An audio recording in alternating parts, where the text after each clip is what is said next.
Hello, everybody, and welcome back to a new episode of Koki Otaku. Today, our special guest with many active and very cool characters, such as Taiki, Kayashima in Hana-Kimi, Takeru Koga in My Dress Up Darling Season 2. I feel like we still need more about Dress Up Darling, and we need more of that tea. Takeru Narihira, Narihira in Onmyo Kaiten, or Rebirth Verse. Tougo Asagaki in The Red Ranger Becomes an Adventure in Another World. No, it's not Power Ranger, but we're going to get into that. And way many lovely new characters. So tonight, whatever the day you're watching this episode, we welcome Ethan Connor Marshall. Ethan, hello. Hello, thank you for having me. I'm super excited to talk about these lovely characters and get to know a little more about the show as well as yourself. Excited to be here. It took us a few days. It took a few weeks for us to finally make it happen. Anyway, guys, backstage coordination podcast is not just like, hey, you, me, record. That's it. It's a lot of coordination, and I think how many times we had to change this first session just because I think it was like 2 times. I think we had to switch it up twice, and like I think the first time I was like, hey, I gotta reschedule, and then the second he was like, hey, Anime Frontier is happening, and to make it better, you're like, oh, also I'm going to be there. I'll be there anyways, and like, yeah, we got to see each other as well. It was really funny. You were speaking with a really good buddy of mine, Ralphie, and because I was like looking for Ralph, and then I was like, oh, there he is. Wait a minute, I know that person. I've seen them before. Like, oh, that's Onyx. Okay. So yeah, that was really funny. I enjoyed it. Great. And also, we were in the same panel, in the same convention, same panel, and I'm sitting with Kiara, my wife, and I'm sitting for the panel to start, and I see you walk into the room. So I tell my wife, hey, do you know that I had to reschedule that session today? Like, yeah, that's the guy I rescheduled the session with. Yeah. Well, small world. Yeah, the guys always be good guys and girls, because this world is not big. It's very small. And whenever you never think about it, you're going to cross with that person that you never thought you're going to see in real life. For real. Damn, what a season. 2026 winter is a very big, full, hyper, a lot of drama, a lot of action season. And you're also involved with live new on-air season. So how you feeling so far, being involved in this big tsunami of anime dubs?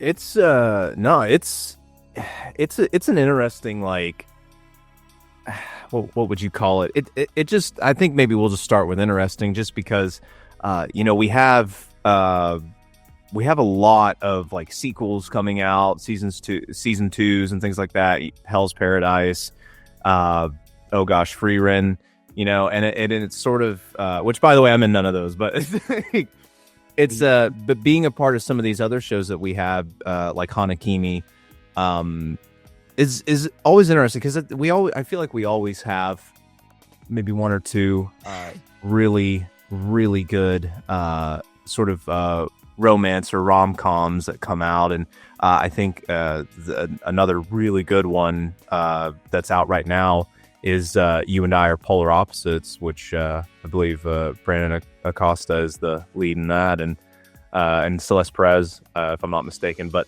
and those two are doing fantastic. But some of these other shows that are coming out are just a pleasure to watch, and that I need to watch. You and I Are Polar Opposites is one of them. Definitely one of them I need to watch. And then, like, I still haven't seen a lick of Frieren. This is like, just watching anime in general is like, brother, I cannot keep up with all of it. But I want to. I'm having a hard time to keep up with everything new, because there's a lot. Yeah, you mentioned last episode we mentioned about Crunchyroll, what we call primary project, or not primary project, like the big one. Sure. Yeah.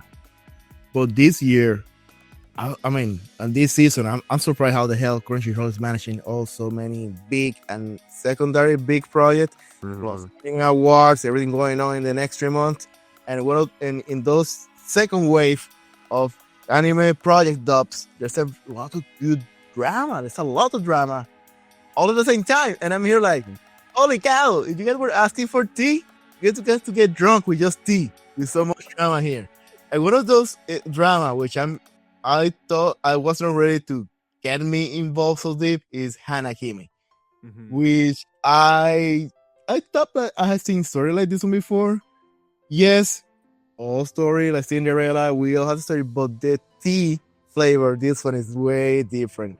For the one yet, how do you describe Hana-Kimi?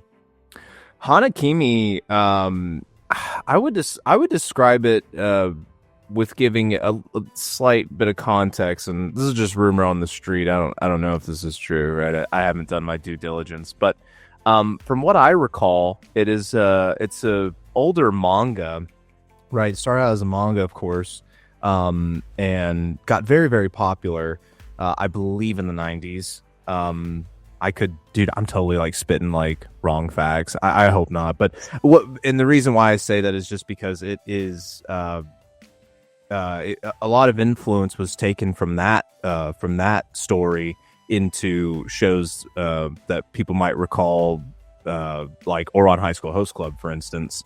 And it follows I wouldn't say a similar premise, but you have the main character who is going to an all-boys school, right? And you have your main love interest, but then you got some of these other guys in here as well, some of these other boys. And I wouldn't say my character, at least I don't think he comes off as as one of the romantic interests, at least not yet. I don't know. I haven't read the manga, so but maybe he comes in and he's just kind of like,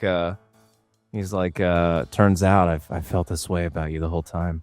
But no, it's a cute sort of rom-com story with a bit more realism, at least in the acting style that I feel, especially for what we've shot for with Jade Saxton as the director, I think. But yeah, I still need to completely catch up. I'm not caught up with it yet. Oh no, trust me, we're all struggling to stay up to date with all the releases. And now that you mentioned the 90s format, it kind of makes sense because somebody mentioned me that when I can't remember who was this person, but when he saw it, he told me, "Oh, that's give me the vibe of Fruit Basket." Yeah, that's like, another. Yeah, you're right. But however, this one, this kind of tea, it came different because most of the time we have the main character, in this case Mizuki, in love with the main character. It's the other way around. She came here to the story not because she's looking for a romantic relationship, because she's a fan of our main guy here. And I feel like when people underestimate, they feel like guys are like, oh yeah, guys have some great drama, and I feel it's the other way around. We guys have a lot of drama. Oh yeah, but and the worst part is that we enjoy drama. We do. There's gosh, that reminds me of another show that I'm in, but I'm not in it for the season 2 that we're doing right now, at least as far as I know. But it's called Anyway I'm Falling in Love with You. Yeah, there's another one kind of, and you have your sort of reverse harem, I guess is the way you put it, but it's not quite like that. Let's calm down. Just a girl with her childhood best friends, and you have the lead guy. Oh gosh, is it Mitsuki is his name? I can't remember. Kizuki. It's Kizuki. And Mauricio Ortiz-Segura plays Kizuki. But there's I feel like there's a lot of that parallel as well, where there's so much drama just even between the guys as well. But yeah, no, you're very much right. And that what came during summer of last year.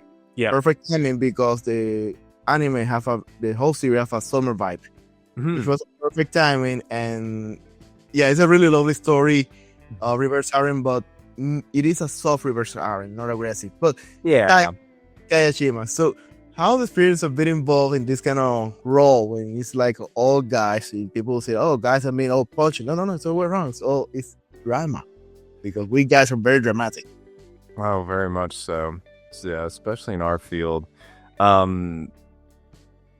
Yeah, no, I would agree. But were you're asking me about like his Character, spirit stuff? your character, how you feel like a bit involved with this type of character, this kind of story. He's I feel like he's a lot more of an observer, you know. He's kind of there, he's kind of just watching. Although he did, I mean, sometimes he's pushing the envelope of what or maybe not the envelope, but just kind of progressing the story a little more forward. Like they had their potluck thing, right? They had all the lemons and were making kind of that whole little feast right there, and then Kayashima goes and grabs some special grape juice, and I don't think it's ever said if it is or isn't alcohol. I think it's, you know, it's just kind of an implication that it is, because at least the main character seems to act a little goofy, what we say, a little silly Billy. But you know, I we don't know. Was he sort of ignorant to it, or was he just kind of like, this will be a fun time? I don't know. But he seems to me, I've always seen him as more as sort of an observer, especially when it comes to viewing people's what would you say? I guess aura.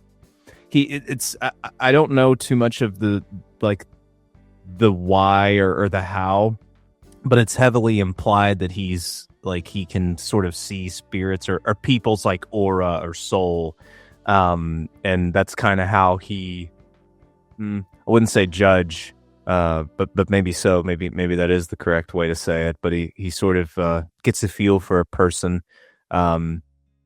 No, I don't think judge is the correct word, but because he could just tell when people's aura is off and when they're off. I don't know, just by looking at him. But yeah, I think observer is probably the best way to describe him. He's very holds back. He wants to just kind of, you know, have a good time, but see what's going on at the same time. You know, it doesn't really push much.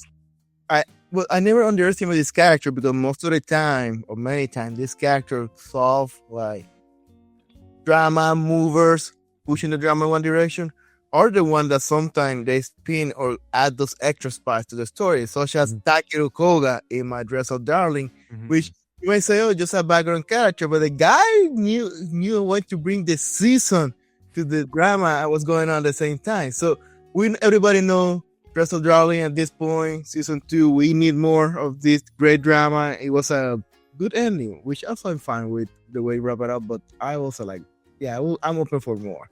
So, oh yeah. So Takeru, for those who doesn't remember yet, who is Takeru Koga? Who was his role in Dress Up Darling? Who is my, like, who is Takeru? Takeru is a part of the, I almost said the main class, but the class that we follow with Kitagawa and Gojo. And we don't really see any of them, at least from what I recall, in season 1. It's a lot more focused in season 1 at like Gojo's house or wherever they're doing their photo shoots, and or sometimes the hotel, right? And wherever in season 1. But a lot of season 2 focuses predominantly in the classroom, and so we get to meet a lot of classmates of theirs, including Koga Takeru, who is a very chill guy. He's kind of just I think the vibe is just purely chill, and that's kind of how I was told direction wise to go with this character. So Takeru's voice in particular it's just my voice, but not Hick. I'm not really doing it right now, and I think it's just because I'm like, I don't know, maybe I'm too tired, but it's too early. Yeah, it's too early. But usually I have a pretty thick Southern accent. But with Takeru, or about any character I play, I always turn that off. So he's just kind of me, but without the accent, and so he's like, he's just, and he's very kind of straightforward too. You know, Gojo pops in, who's supposed to be going to get materials for Kitagawa's new cosplay, and and I'm just kind of like, Kojo, like, what are you doing here, dude? Like, you need to be out there. And he's like, oh no, I Marin's getting it. And we're like, what are you doing? But he's kind of the what would you say? I guess the one or few people there that's more like just chill with it in their classroom, because they have a lot of interesting characters in the class. But and that's what I say. This is one of those character catalyst, soft catalyst, because even that it play a soft, smooth role, it's the one that technically gives the picture like, hey, Gojo at this point haven't realized that he's not a lonely boy any longer. He's have the support people. He's somebody. He's the one, it counts as one of them because it's part of the team. And that was one of the scenes kind of slow emotional, because it really it's a wake up call for Gojo. Like, hey, bro, you're not solo here.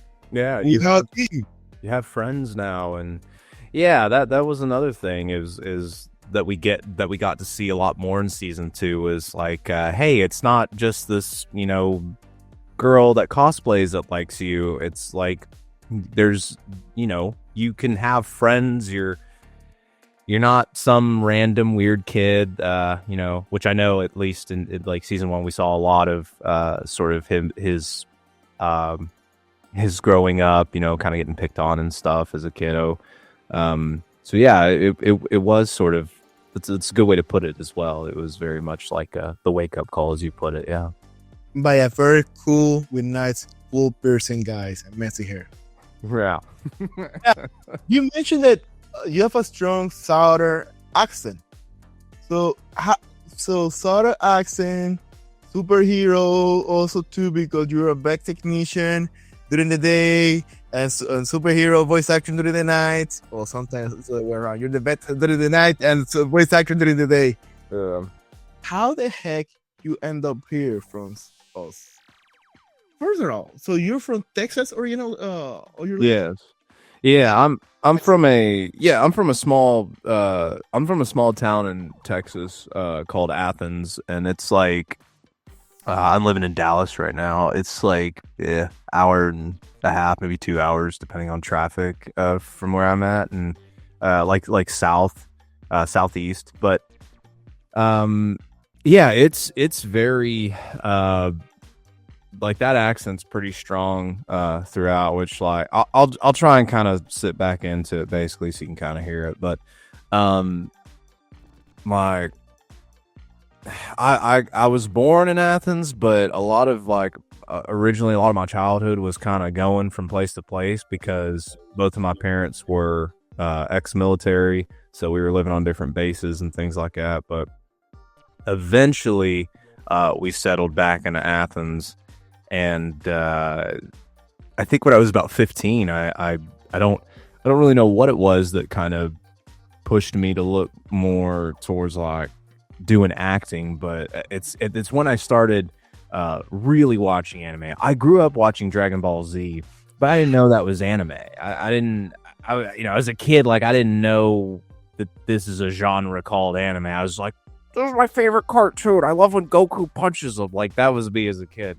So yeah, I don't know. I just kind of eventually started doing stuff. Like I bought a little cheap mic. I think a Blue Snowball is what I had as my first mic.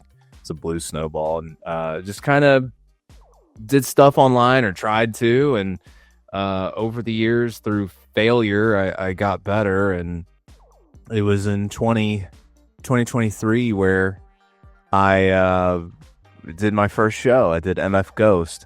And I did some wall and some bits for it, and I was really excited about that. Just like, oh my god, I'm getting to do anime. This is really cool.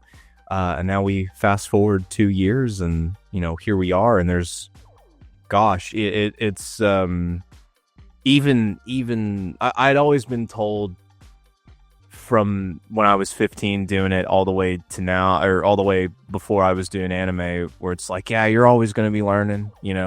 It doesn't matter when you make it, you're going to be learning. And I didn't really know how true that was until I did make it, and like, gosh, like it is really true of like, just because you're doing it professionally, like, gosh, there's so much to learn. And the roles that I get to do have taught me a lot, and allowed me to kind of explore voice types and character archetypes that I've never really done before. And so it's a lot of fun. I'm getting to play a new character in a show called Dead Account, and it is you can go ahead, Onyx, go ahead and look this up. But I play a character in Dead Account, and he's got a very I've done a similar kind of like voice style before, when back in a show called Seventh Prince with Gisarm or Jade Lordos. I did, something a little more similar, but he's got sort of this, what would you call it? This sort of smirk about himself, and he loves he loves his body, he loves himself. He thinks he's kind of a god in the sense of, or like a god of beauty. There you go. That's a good way to put it. But I don't play that character archetype too often, so it's very interesting to see how much we can do with that, and like where that can lead me. Because I've only kind of done it once before, and I like that character type. It's really fun. It's really fun to do that. I like what I typically play as well, but it's always cool to do something a little new and get to learn a little more. But yeah, that's kind of how I got to this point. But once I started doing it professionally, I still lived in Athens, but I was like, I would drive up here every time I had to go and do something. Like my first lead role I did with Red Ranger, every week on Friday I would drive up to go record Red Ranger, like an hour and a half to go and record it. But I mean, it wasn't a big deal. Like it was fine, it wasn't too bad of a drive. An hour is good. I mean, by the way, for those who are not from Texas, I'm new in Texas, and let me tell you something, guys. Texas is far from Texas. It's ridiculous how huge Texas is. It's ridiculous. Yeah. With that on the side, so you had two careers development at that time. You have a vet technician, which that's not easy. There's no professional role easy. Mm-hmm. Vet, one of those that even I respect. Medicine, I can't deal. It's too much for me. Mm-hmm. How did you get that balance between career development of tech technician and voice actor at the same time? Yeah, I tell you, it's really interesting to see how you can pull lessons of life into the things you love. And I would say when it comes to being a veterinary technician, like it's where a lot of my people skills come into play when I speak with clients. Because I've always said this since I heard it from someone I used to work under a couple years ago.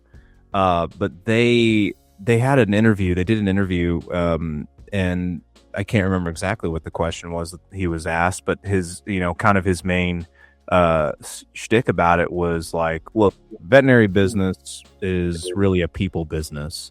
You can and kind of to go into it, you can know how to do any and all procedures and do them perfectly, no issues, no complications, no post-op infections, nothing. But if an owner doesn't trust you, if a client doesn't trust you, it doesn't matter.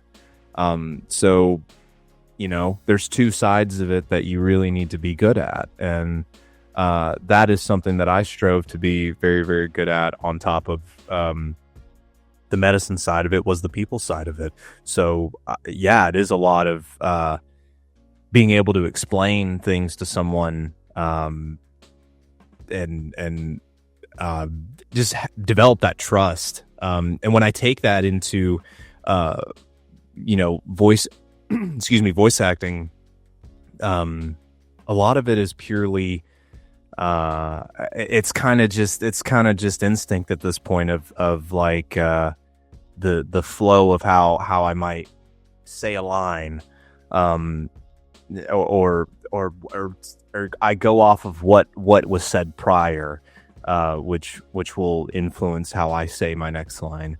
And then on top of it, there's also another element to it that I throw in. That I mean, I don't want to say it like I've coined the term, but I'll refer to it as music. There's a melody, there's harmonies to it. There really is. There's a flow, there's beats, and I think a lot of actors would know kind of what I'm talking about with that, is that there is flow, right? There is a flow to it all.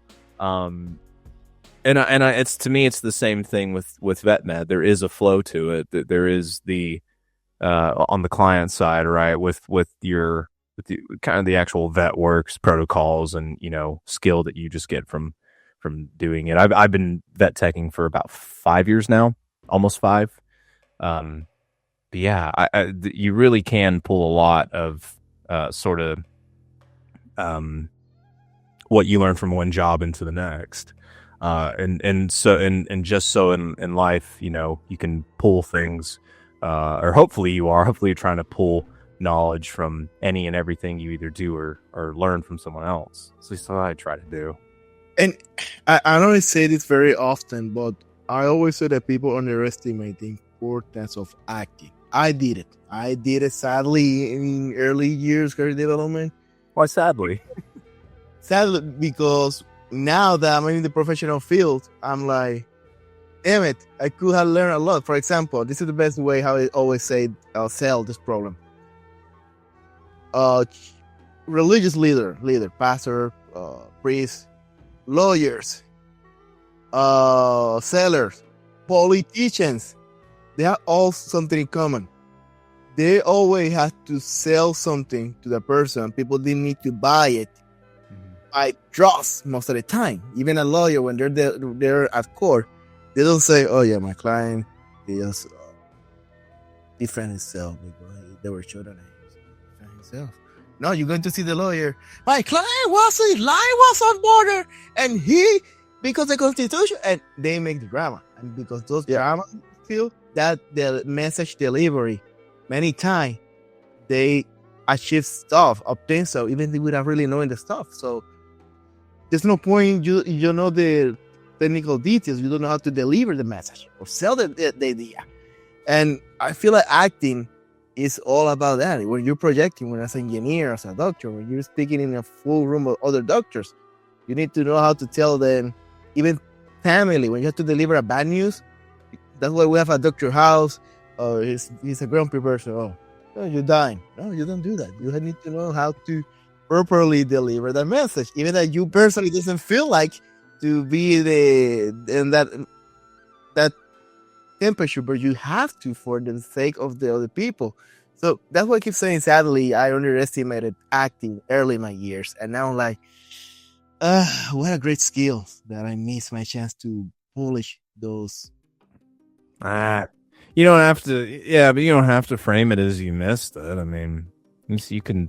I feel like you can always learn. I think as you get older, when kind of like the term of like, people like settle into their, into the things they learn, and it sticks there, and they don't really, can't teach an old dog new tricks, things like that. I think if your mindset has stayed in that way, you probably won't be able to learn anything new. But I think that there's, I don't know, maybe I might switch my tune in like 10 years. I might switch my tune, but like I think you can always kind of learn something, at least attempts, right? Right here, skills, right? Yeah. This kind of environment, and what I'm saying is recognizing the first stage, which is that's already a big step. But before you just did a reverse podcast. At one point, I thought I was going to switch away. Wait, you didn't technically interview me. Let's switch images. Well, let me bring it back, and now let's change the tea to coffee. The type of action. Now we're going to the action. You just already mentioned this new series, Death Account, which is darker, it's more action, it's more punchy, it's more high tone. And also you have another action where you're the main character, Rebirth verse with Takeru Narihira. Mm-hmm. Damn, damn, damn. For those who haven't know this series, how do you describe this craziness of series? So cool. I've heard people describe it as like ReZero but better. Um, I don't know if that's true because I haven't seen ReZero, so I didn't say that. I didn't say that, brother. Other people said that. Okay, people on Reddit said that. I would never. But and it was Reddit, which is dangerous. I'm Grab a fight on Reddit. You don't make it out on Reddit good because I don't know. It's like game over. But yeah, it was like I've heard people described as that, but basically we follow this kind of punk yeah, I think punk is the best word to describe him. He's a punk kind of brawler named Narihira Takeru, and he's had these dreams for like I think years and of this girl, and he's starting to like just kind of fall for her, and he has this whole thing where he's like I finally got to see her for the 1999th time, and so that's what I'm saying. It was like, gosh, it's had to have been years if he's seeing her like that every night. But she's not in the real world. It's some weird far off world with monsters and stuff. But eventually he sees this fire rat that would also be in the dreams, but he sees it in the real world, and he's like, oh, I have to catch the rat. And this is where Truck-kun comes in and kills him, and he dies, right? And he wakes up in this weird futuristic but it's in the past, Denji Heian-kyo, and he sees the love of his life, Tsukimiya, and he's basically trying over and over again to save Tsukimiya, but he dies a lot. He dies a lot in the show. God, I don't remember how many times I had to do like Manny Aragon was the director of the show. He's like, Manny's like, all right, Ethan, you are dying, okay? And I'm like, all right, here we go. Let's doing it again. But yeah, it's one of those kind of shows where it's, I think, like isekai, but it's like constant dying. But in that constant dying, repeated, no, you're not repeating the line because every reiteration. Any repeat. I don't know what I think now. Yeah, well, he's. Can we spoil it? I think we can spoil it. It's been out. Yeah, it's already. We can spoil it, right? Yeah. He's actually going into different alternate realities, alternate worlds, or alternate versions of Denji Heian-kyo. So it's like everyone it's all a little different, which he doesn't even recognize at first. He doesn't realize that everything's slightly different in terms of the world, because he doesn't really know the area yet, but eventually he does know the area, and so he's like, wait a minute, that wasn't there before.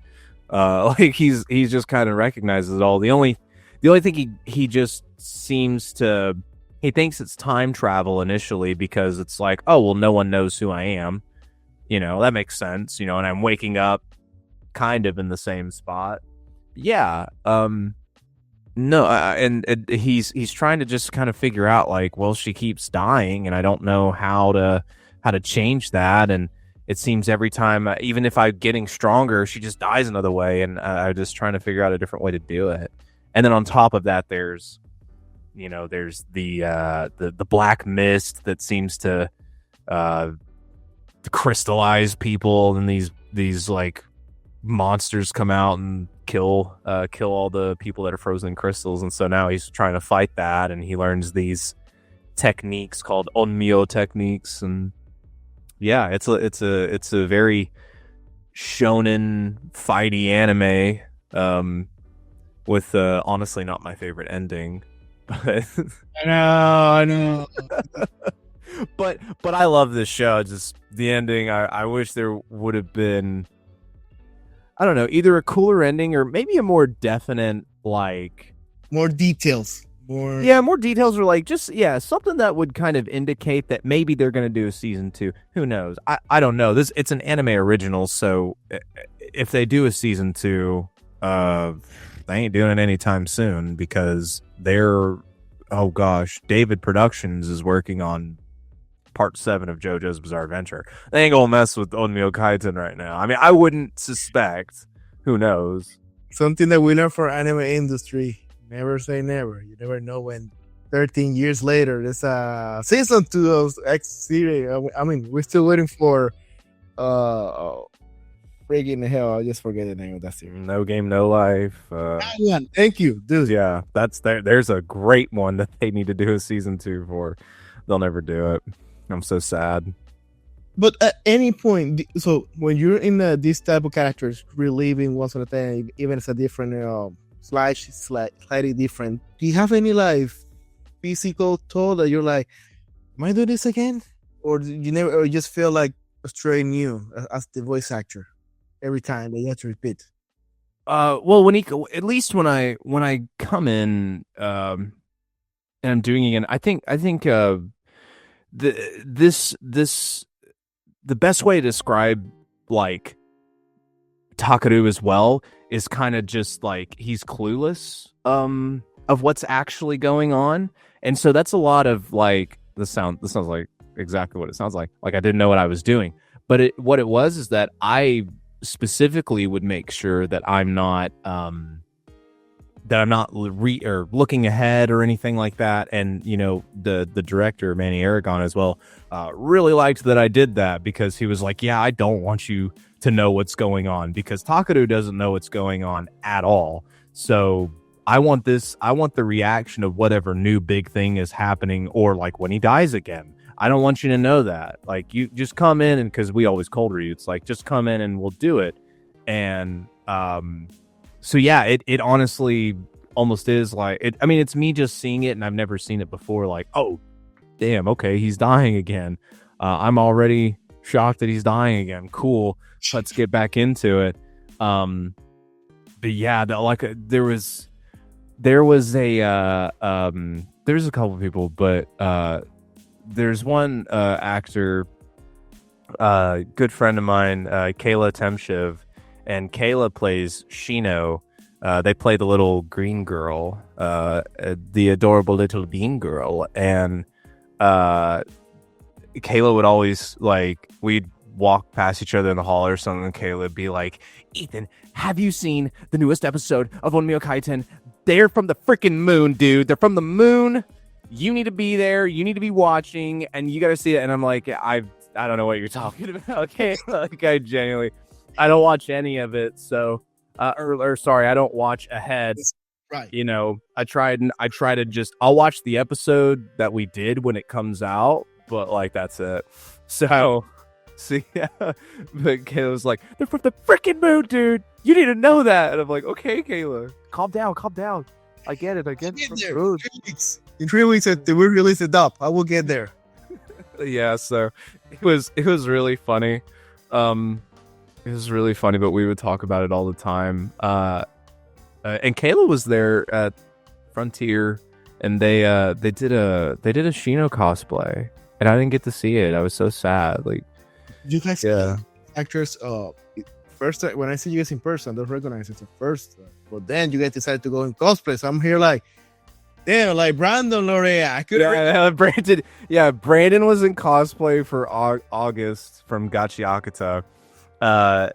Corey Wilder also did Zonka for Anime Frontier as well. It was really funny. I bumped into Corey, and he was like, I was like, "What's up, dude? How's it going?" And he's like, "Hey, man." And then I was like, I hear you do a really good impression of Zonka. I hear you do a really good impression. And he goes, "Yeah, I've been told that a couple times. I people say I sound just like him." I'm like, "Yeah, I agree. You sound just like him, bro." And and then I think Brandon Loera, when I saw him in cosplay, I was like, gosh, I should have cosplayed my Gachi character. For those of you who don't know, I play Shikage in Gachi Akuta. He is on Team Akuta, which people forget. And but he's the invincible shut-in. He guards the base. He guards the entire base. And he's the dude under the blanket. I was sitting there talking to Brandon. I was like, man, I should have got a blanket and I could have cosplayed. But you had my feet out just like Shikage and just walk around barefoot and with a blanket wrapped around me. That's the cosplay. That's the cosplay in a nutshell. And he's like, yeah, dude, do it. That's a great idea. There wouldn't be no way we recognize you for real because again, Namarichi was there and cosplay sound like freaking hell, guys. It's not chance I can recognize. Yeah. By the way, that series, gosh, she got the one so good. Another one, anime. So good. So good. I'm pumped that we are confirmed for a season 2. Yeah. I know they have to. I mean, it's like, God, it's peak. I just hope that they that the mangaka does a reveal for Shikage. And he better look hot. I need him to look like absolute, like, yeah, he's skinny, but he needs to be like built up and shit and strong as hell, stronger than any of them. No. That's some pressure for the manga. Hey, to go out with a bang with us, you have a big character. Go in the Red Ranger become an adventure in another world. For us here in the Americas, Power Ranger in anime. Yeah, that role's crazy. That was my first lead, and I've said it a million times. I couldn't ask for a better first lead. That was awesome. So how was the experience from being a Power Ranger? Because we all grow up, 90s kid, millennial. We all grow up watching Power Ranger. All the Power Ranger, the first one, Mighty Force, Space Force, Wild Force, Ninja Force. SPD, yeah. SPD Emergency out there. That was super love SPD. Yeah, it was like, I also grew up watching Power Rangers. I watched Dino Thunder, SPD, like we talked about, Mystic Force, Wild Force. There's Time Force, yeah.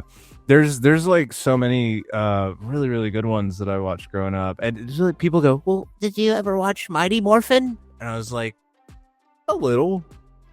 That one's a little before my time, guys. I'm still a young lad. But yeah, being a Power Ranger, that was like, especially when I got the auditions. Like when we got the auditions, and I was like, holy shit, let's go. I know exactly what to do with this. And it was this super, like, my idea was just kind of like, we're going over the top. We're going whatever the top is, we're gonna go over that one. Yeah. And so I got the role about less than a week after I had auditioned, and I was super pumped about it. But like getting to actually play as a Power Ranger, it felt less of, or maybe it just was more of not what I thought it would be, because at the end of the day, it's like I'm doing anime and it still felt like anime, but I guess it didn't really feel exactly what I thought it would be, because it's still me doing anime, and I'm voice acting for anime, but the parts that really felt like you feel like a little kid is where he does the roll call, he does his transformation, that's where it was like, I am now a Power Ranger, and you're going down. That was how that was, or that, and like any of the outside stuff of either seeing like merch, which was weird. Never had a that's not true. Never had a character with like a bunch of merch that I could actually get, because the first character I ever had that had merch was Jade Lordos from Seventh Prince, but there's like so little amounts of merch for that show, at least for my character. But with Red Ranger, it was like, oh, here's the Megazord that he's in, here's Idra, here's all these different stands of these characters, and here's pins. Like, they just had so much stuff, and I was like, gosh, I really wish I could get these things. And I had some buddies who did go to Japan But unfortunately, they could not find any of that merch. I would have paid them handsomely for that merchandise. But yeah. Oh, and I had sorry, I didn't mean to interrupt you. I had I think his name is it's Andrew Phillips. I think Andrew Phillips. He voices. He plays the Wolf the Silver Wolf Ranger in oh gosh, it's not Wild? Is it Wild Force? I think it's Wild Force. Yeah, I think it is. But he voices the Silver Wolf Ranger. I say voice. It's not voicing. He plays him. He plays that character. Yeah, I was like, I forget that's not what it is. But well, I guess he does voice too. But he had added me on Twitter and was like, welcome to the Red Ranger family. And yeah, I know, it's so weird. It's like so weird. I not weird that he did that. It just felt surreal. And I was like freaking out about it. I was like, that's crazy. That's absolutely that's badass. Cool. Technically, you're now the Power Ranger anime version. yeah, and there were and he was watching that show on his stream. Wasn't watching the dub obviously because it hadn't come out yet. But he had congratulated me when Crunchyroll did announce the dub. Yeah, it was really cool. Gosh, I don't know. It's the dream come true of, if you have that love of Power Rangers and then at the same time it was like, it's my first lead. This is awesome. This is amazing. And he's a character that I think at the time I didn't know it, but he's a character that I realized like, wow, I'm really good at these archetypes. At least I feel like I am. I mean, I've been cast as like 2 or 3 of these guys where they're like kind of these very yelly characters, and they're, somewhat over the top depending on who they are. You have Tougo Asagaki, Takeru Koga, and then one of the more recent roles I played, Luke Cycle from Let This Grieving Soul Retire. But where they're just kind of very almost crazy in a sense. They're a little crazy at what they do, and very screamy, very yelly. Yeah. So before we wrap it up, which character you feel like was that point of inflection that after performing that voice, it switched your mindset how to approach the next anime characters? That's a good question. I think maybe Takeru, maybe Narihira, Takeru. Because I think I hadn't played a character like that before Red Ranger, so I had Tougo, and he's kind of a weird in between thing because he's got a very like happy-go-lucky side to him for most of the time. He's like, hey Idra, what's going on? He's kind of like that, but then and it sits in my higher range, but of course he's still he's still his heroics stuff, like, you're not gonna take my bonds away and fight. And that was an interesting way to do the two, especially kind of those last 2 episodes where he is Kizuna Black, and I changed his inflection quite a bit for it, at least when he's fighting. Not so much the speaking lines for him, but he's more here. He's very serious this time, and so that was an interesting, like, I guess first course of the meal, right? But getting into doing Onmyo Kaiten with Takeru, that was, I think, where it really solidified, like, oh, like I play a lot of these like more gruffer kind of guys, but they're teens, I guess, right? Like younger teens to young adults that are shonen and very screamy. They're definitely going to be screaming at someone with a final battle, and so it made it basically changed how I approach a more battle driven role. It also got me very good at screaming, especially Onmyo Kaiten. I thought I screamed a lot in Red Ranger. No, I did not. I did not scream anywhere near what I did in Onmyo. Like, Onmyo was insane. It's like Manny was like, every time he was like, all right, listen, we have like 5 big screams in here, okay? Like huge screams, okay? We're gonna save those last. I'm like, yeah, save them last. I agree. Good stuff. And then he's like, don't pass out in my booth, please. Because he's had it happen. Yeah, two things. One, I don't remember who it was. Two, if I did, I wouldn't say who it was. But like genuinely, I don't remember who it was.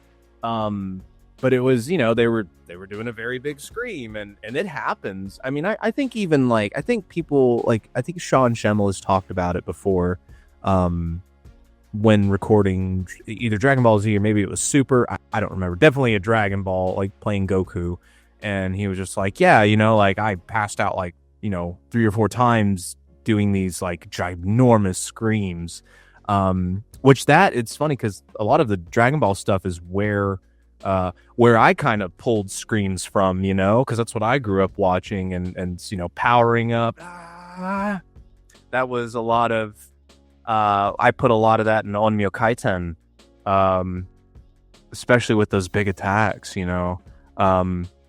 and then in terms of calling out your attack name, that'd be for Red Ranger. I still pulled that from Dragon Ball, right? Of he's like, oh gosh, what is it? He's like, Kizuna Buster, right? Which is, he's got a Buster gun, but it's Trunks also has Finish Buster, and yeah, people underestimate how physical demanding can be this procedure. So Ethan, thank you so much for the great time we always talk today. For those who haven't followed you yet, which social media can they follow you? You can find me on Twitter, and Instagram is kind of predominantly where I'm on. I have a Blue Sky. I don't really use it. You can find it, but my both my Twitter and my Instagram is EthanCVO. On Instagram, it is EthanC.VO. That's the only difference. But yeah, that's where you can find me on, and I mostly post my roles and stuff. Sometimes I post fun stuff that I get to do. There should be a photo of Onyx and I, as well as my buddy Ralph and Izzy Rain. We should all be there. Should be a photo. I think it might be on Izzy's Instagram, but yeah. But sometimes I post a little bit of live stuff, but a lot of times I'm just celebrating my friends wins and stuff, and or anything that I've done, which is a lot. I enjoy it. It's a lot of fun. I'm trying to post stuff that's a little outside there. Yeah, follow me today. Just go down to the description of this video. Right there, you will find Ethan links. All the links I put it there. So for you, expand the description of this video on YouTube. Click at the link. Boom, make it there home already. And like always, guys, we humbly ask you for subscribe, like, and share. Okay, look, subscribe and share in this video. YouTube, that's what's important. And follow us in all the social media, and probably, but who knows, with the new social media they release, who knows the name? But we're all social media. Too much work on social media. But Ethan, thank you so much for everything. Absolutely, thank you for having me on. It's a lot of fun. It was fun, and we'll see you guys in the next episode. Sayonara.